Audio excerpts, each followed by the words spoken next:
नमस्कार, ताल ठोक के देखने आप, मैं हूं आपके साथ रोहित सरदाना। आज हम एक सवाल पूछ रहे हैं कि रामपाल के आश्रम में आखिर प्रेगनेंसी टेस्ट किट का क्या काम। खुद को संत कहलाने वाले रामपाल के आश्रम में हथियारों का जखीरा क्यों जमा किया गया? ये सारे सवाल रामपाल के आश्रम में मिल रहे सामानों के बाद उठ रहे हैं, सबूतों से उठ रहे हैं। लेकिन इन सवालों का ताल्लुक सिर्फ रामपाल से नहीं है, बल्कि इन सवालों के दायरे में रामपाल, उसके पहले बापू आसाराम, नारायण साईं और स्वामी नित्यानंद जैसे वो तमाम नाम आते हैं जो संत के नाम पर लोगों का प्यार और उनकी श्रद्धा तो पाते हैं, लेकिन जब उनके आश्रमों की तलाशी होती है तो अय्याशी और विलासिता के सामान मिलते हैं। और सबसे बड़ा सवाल यह है कि आखिर ऐसे संतों के चक्कर में लोग फंस कैसे जा सकते हैं और इन संतों से बचाएगा कौन? ताल ठोक के आज ये सारे सवाल पूछेंगे, लेकिन सबसे पहले एक रिपोर्ट देखिए।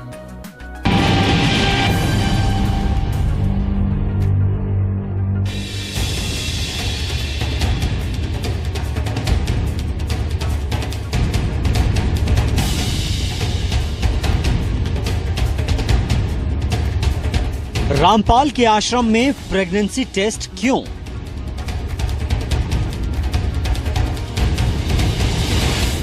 संत का आश्रम या अय्याशी का अड्डा?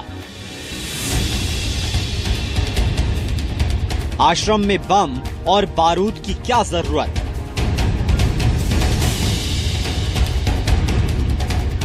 ऐसे संत के चक्कर में कैसे फंसते हैं लोग? हिसार के बरवाला के सतलोक आश्रम की तलाशी जैसे जैसे आगे बढ़ रही है, चौंकाने वाले खुलासे हो रहे हैं। संत रूपी शैतान रामपाल के कुकर्मों से परत दर परत पर्दा उठता जा रहा है।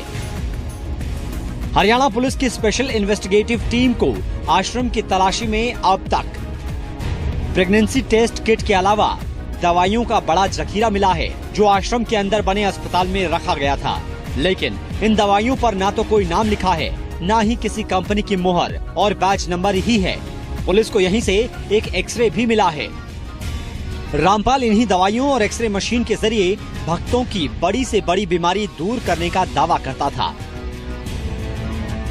कथित संत रामपाल के आश्रम में हथियारों के अलावा एक चीज जो सबसे ज्यादा चौंकाने वाली मिली, वो थी प्रेगनेंसी टेस्ट स्ट्रिप्स। ऐसे में सवाल उठता है कि आखिर संत को प्रेगनेंसी टेस्ट स्ट्रिप्स की क्या जरूरत पड़गी, क्योंकि ये प्रेगनेंसी टेस्ट स्ट्रिप्स आश्रम के कैंपस से नहीं बल्कि वहां से मिली है जहां रामपाल रहता था। इतना ही नहीं, सत्संग के लिए बनाए गए इस आश्रम के तहखाने से पुलिस को हथियारों का बड़ा जखीरा भी मिला है। कई रिवॉल्वर, 6 एयरगन, सैकड़ों जिंदा कारतूस के अलावा पेट्रोल बम, तेजाब से भरी सिरिंज, एसिड के पाउच, मिर्च के पाउडर भी शामिल हैं। आश्रम में पुलिस को निशाना बनाने के लिए गुलेल और कंचों का भी भंडार जमा किया गया था। हमने 3 12 बोर के रिवॉल्वर, 19 एयरगन, 2 12 बोर की राइफल्स, 2 315 बोर राइफल्स और इसके साथ बहुत सारे कार्ट्रिजेस, चिल्ली ग्रेनेड, सामान बाकी खाने पीने का। जैसे जैसे रामपाल के रहस्य लोक से पर्दा उठ रहा है, आश्रम की डर्टी पिक्चर भी सामने आ रही है। जानकारों के मुताबिक रामपाल के आश्रम में देशद्रोह से जुड़ी गतिविधियां भी की जाती थी। जिन नक्सलियों पर देश के खिलाफ युद्ध छेड़ने के आरोप में पाबंदी लगाई गई है, रामपाल उन्हें अपने आश्रम में पनाह देता था, जिसका खुलासा खुद नक्सली नेताओं ने किया है। इतना ही नहीं, आश्रम से मिले अधजले कागजों के ढेर से भी पुलिस को कई गैरकानूनी और अवैध गतिविधियों के सुराग मिले हैं। आश्रम में बरामद अय्याशी के सामान, दवाइयों और हथियारों का जखीरा ये बताने के लिए काफी है कि सतलोक आश्रम में सत्संग के नाम पर वो सब कुछ होता था, जिसे सभ्य समाज के लिए सही तो कतई नहीं कहा जा सकता है। ऐसे में सवाल है कि आखिर सत्संग के नाम पर बनाए गए आश्रम में प्रेगनेंसी टेस्ट की क्या जरूरत है? क्या आश्रम रामपाल की अय्याशियों का अड्डा बन गया था? और सबसे बड़ा सवाल कि ऐसे संत के चक्कर में कैसे फंस जाते हैं लोग? पवन नारा, जी मीडिया, बरवाला, हिसार। तो आखिर रामपाल जैसे संतों से कौन बचाएगा? हमारे साथ आज बात करने के लिए दुर्गेश पांडे हैं, जो कि अध्यक्ष हैं आसाराम समिति के। हमारे साथ अनुजा कपूर हैं, जो मनोवैज्ञानिक हैं। हमारे साथ विनय आर्य हैं, जो महासचिव हैं आर्य समाज के। हमारे साथ विभानंद गिरि जी हैं, जो धर्माचार्य हैं। साईं संप्रदाय से जुड़ी हैं। हमारे साथ सोनिया दीदी हैं, साधिका हैं, जो कि मुंबई से हमारे साथ आ रही हैं, और मेरे सहयोगी पवन नारा इस वक्त बरवाला में मौजूद हैं, उसी सतलोक आश्रम के नजदीक, जहां से ये सारी चीजें एक एक करके पूरे देश के सामने आ रही हैं। सबसे पहले विभा जी, मेरा सवाल आप ही से है, रामपाल जैसों को संत बनाता कौन है और इनसे बचाएगा कौन? पहली बात तो यह है कि संत किसी को बनाया नहीं जा सकता। संत तो जन्म लेता है और उसके कई जन्मों का फल होता है, तब वो संत की ओर बढ़ता है। तो सन्यासी को किसी कोई बनाता नहीं, उसको सही दिशा में जब वो चलता है तो उसे गुरु कृपा होती है और वो अपने गुरु शिष्य परंपरा से संन्यास दीक्षा लेकर के उस मार्ग पर चलता है। और रही बात रामपाल जी की, रामपाल जी किसी एक कबीरपंथ संप्रदाय से संबंध रखते हैं और उसके माध्यम से उन्होंने अपने आप को संत घोषित किया है। वो गुरु परंपरा से नहीं है, तो इसलिए यहाँ संत नहीं कहा जा सकता उसे, क्योंकि वो किसी अखाड़े से या किसी जो हमारी 10 नामी सन्यासी जो गुरु परंपरा होती है उससे वो नहीं है। तो एक संप्रदाय से, संप्रदाय में रह करके अनेकों संत बनते हैं, तो इस तरह से वो भी अपने नाम के आगे संत लगाते हैं। बस यही है कि पहली बात, वो रामपाल जी एक संत नहीं है, रामपाल जी है। लेकिन सोनिया जी, यहाँ तो सब मार्केटिंग का खेल दिखाई देता है। मार्केटिंग होती है, बाकायदा एजेंसीज हायर की जाती हैं, वो आपका प्रचार करती हैं, प्रचार करने के बाद आपकी ब्रांडिंग करती हैं, और जब ब्रांडिंग हो जाती है तो लोग संत के रूप में, साधु के रूप में, महात्मा के रूप में स्थापित हो जाते हैं। फिर सोनिया जी, मुझे सुन पा रही हैं आप? शायद उन तक हमारी आवाज नहीं पहुंची। हाँ, जी बोलिए। सोनिया जी, मेरा सवाल बड़ा सीधा है। इन्होंने कहा कि बोलिए। संत बनाए नहीं जाते, संत अपने आप हो जाते हैं, जन्म लेते हैं संत। लेकिन हम तो देख रहे हैं पिछले कुछ साल से ब्रांडिंग हो रही है, बाकायदा मार्केटिंग हो रही है, बाकायदा एजेंसीज हायर की जाती हैं, वो प्रचार अभियान चलाती हैं, और फिर उस प्रचार के जरिए संत महात्मा बन के स्थापित हो जाते हैं लोग।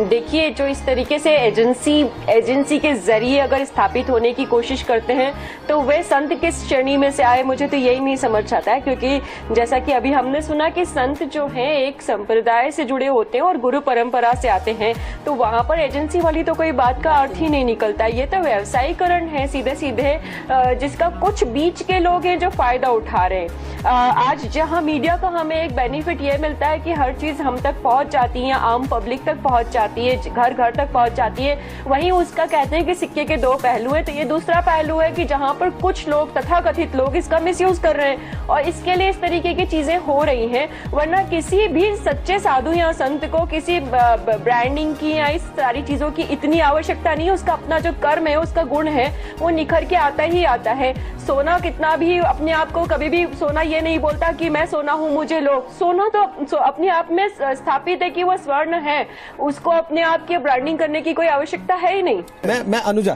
क्या आपको नहीं लगता कि जो बात ब्रांडिंग और मार्केटिंग की हम कर रहे हैं, उसके सहारे बहुत से लोग संत का चोला ओढ़ के टीवी पर आकर या अखबारों में विज्ञापन देकर, बैनर पोस्टर होर्डिंग लगवाकर संत बन गए, और जब बाद में पोल खुलती है तो लोगों का भरोसा टूटता है?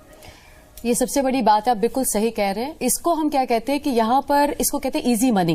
रातों रात अगर आप इस तरीके से लाइमलाइट में आना चाहते हो, आपने देखा होगा कि बहुत जगहों पे ऐसा होता है कि लाइमलाइट में आने के लिए वो इस तरीके के चोले ओढ़ लेते हैं। ये एक ऑर्गेनाइज्ड क्राइम रहता है थ्रू आउट। यहाँ पर आप देख रहे हैं कि पूरा ऑर्गेनाइज तरीके से हर चीज, ट्रैफिकिंग भी चल रही है। आप यहाँ पे देखिए, आर्म्स का भी है, प्रेगनेंसी टेस्ट का हो रहा है, आसाराम बापू के वहां पे भी हुआ, यहाँ पे भी वही चीज चल रही है। तो कहीं ना कहीं लोगों के दिलों को ठेस पहुंचती है। जो लोग सच में विश्वास करते हैं संतों में, और उस तरीके के चोलों पर जब लोग ओढ़ लेते हैं, अब आप कहे कि अंदर तो गीदड़ है, ऊपर शेर का चोला ओढ़ ले, तो अब आप जब वो उतरेगा तो सही ना, और जब उतरता है तो जो लोगों की इतनी धार्मिक दिल से जो मानते हैं, वैसे तो भगवान के लिए मैं मानती हूँ भगवान को, मैं ये नहीं कहती मैं किसी पंडित को नहीं मानती, बट मेरे को उनसे बात करने के लिए बीच में विचोला नहीं चाहिए। और मैंने आज तक जो भी बात करी, हम लोग अपने सच्चे मन से बात कर लेते हैं। बट ठीक है, कुछ लोगों की ये आस्था है और मैं उनको नकार नहीं रही हूँ, पर आप ये मानिए कि आपको उनसे बात करने के लिए, उनके जाने के लिए जो बीच में आप लोगों को देखते हैं, आप उन पर इतना अंधा विश्वास क्यों करते हैं? कहने से बच रही हैं, आप कह रही हैं एजेंट नहीं चाहिए होता भक्त भगवान से बात करने के लिए। विनय आर्य साहब, हम एक ब्रेक पर जाना चाहते हैं, उसके पहले आपका एक कमेंट चाहता हूँ फटाफट। मैं केवल ये कहना चाहता हूँ इस ब्रेक से पहले कि आपने एक प्रश्न पूछा कि ऐसा होता क्यों है। वस्तुतः ऐसा होता इसलिए कि राजनेताओं को एक बहुत बड़ी भीड़ का सहयोग चाहिए और वो उसके पीछे छुपे हुए मस्तिष्क को देखने में चूक करते हैं। उसके कारण से आम जनता उसके साथ जुड़ने का प्रयास करने लगती है। लेकिन आम जनता के पास में वो मशीनरी नहीं है कि वो ये जान सकें कि इसके पीछे इसके मन में क्या चल रहा है और इसके पीछे इसकी कार्यविधि क्या है। लेकिन राजनेता के पास में वो है, सरकार के पास वो मशीनरी है। और मैं समझता हूं कि सरकार के पास ये 2006 से मशीनरी थी। वो जानती थी कि 2006 से जो इसके साथ में हुआ था, जब आश्रम सील हुआ था, उस समय जो सामान मिला था, आज वही सामान दोबारा से मिल रहा है। आखिर 8 साल तक ये छूट देना जो है, मैं समझता हूं इनको ज्यादा बढ़ावा देने के लिए सबसे बड़ी जिम्मेदारी थी। लेकिन फिलहाल हम आपको बरवाला लेकर चल रहे हैं। मेरे साथ पवन नारा वहां मौजूद हैं। सतलुक आश्रम जहां रामपाल का गढ़ था, छावनी थी। पवन, और क्या क्या देखा आपने ऐसा जो कि अब तक लोगों के सामने नहीं आया?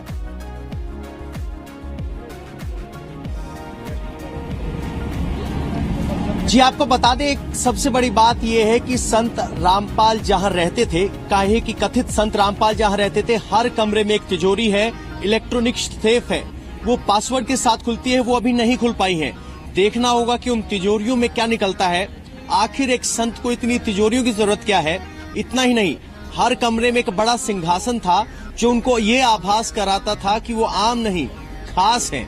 दूसरी बात, जितने भी भक्त हैं वो मध्य प्रदेश, उत्तर प्रदेश और नेपाल जैसे गरीब भक्त थे, अनपढ़ भक्त थे, जिन्हें आज तक ये नहीं पता धरती सीधी है या गोल है। उन लोगों को बहकाना आसान होता है, और जो पढ़े लिखे थे, आस्था आप किसी में भी ढूंढ सकते हैं। ये सोचना जरूरी है कि 12 एकड़ में आश्रम बन गया, किलेनुमा आश्रम बन गया, किसी ने इनको सीमेंट दी होगी, सरिया दिया होगा, यानी आश्रम के बिजनेस में एक बिजनेस एंगल है जिसमें हित जुटे हुए हैं। और अगर आप किसी के संत का महिमा मंडन करते हैं तो उसके रिटर्न्स भी आपको मिलते हैं। इसी तरह बिजनेस आइडिया के तौर पर संत आजकल डेवलप किए जा रहे हैं और पढ़े लिखे लोग उनको इसीलिए मदद करते हैं ताकि वो रिटर्न्स हासिल कर सकें।